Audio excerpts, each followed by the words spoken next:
सुरुवात करून आपण आपली रोजची दिनचर्येला सुरुवात करतो. देवाची पूजा करतो, पण त्या देवाने आणि निसर्गाने हे पाणी निर्माण केलंय ते किती जपतो का?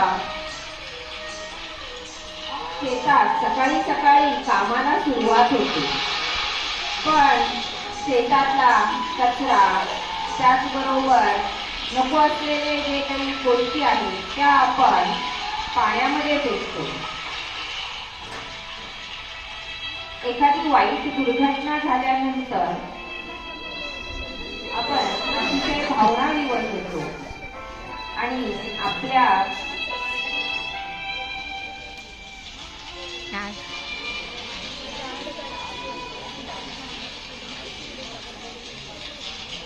जेव्हा मनुष्याचा अंत होतो तेव्हा आपण त्याला अग्नी देतो,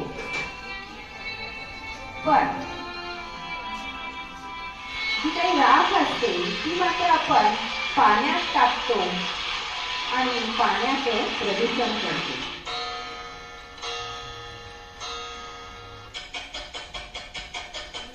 हे घड्याळ सुद्धा आपल्याला सांगते की अरे पाणी जपा, वेळ वाईट येऊ शकते, प्रदूषण वाढलं तर अतिशय वाईट वेळ येईल. बघा, नाल्यांमधून आपण नदीमध्ये अतिशय घाणेरडं पाणी सोडत असतो.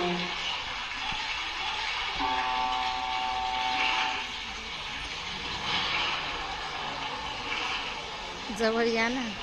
जहाजामधून, होडीमधून आपण प्रवास करतो, पण आपण केलेला कचरा आपण त्या पाण्यातच टाकतो.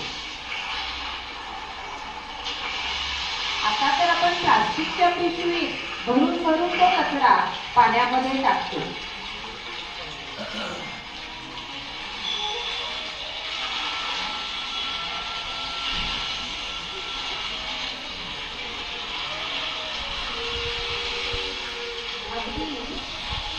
जो कचरा पाण्यात जाणार नाही त्याला आपण ढकलून ढकलून पाण्यामध्ये फेकतो.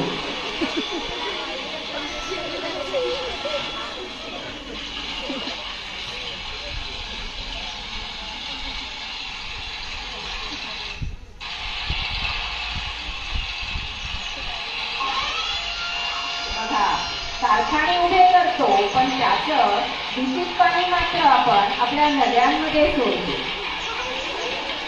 नको असलेला जे नको असलेले घटक आहेत ते पाण्यात नेऊन टाकतो.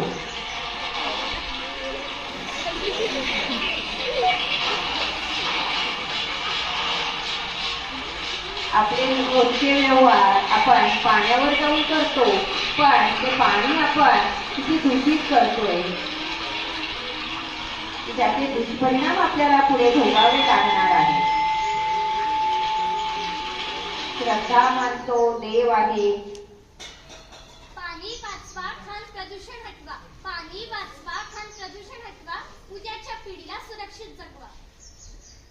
प्रदूषण टाळा, पाणी वाचवा. प्रदूषण टाळा, पाणी वाचवा. सुखी जीवनाचा पाया बनवा. पाणी म्हणजे पृथ्वीचे स्पंदन.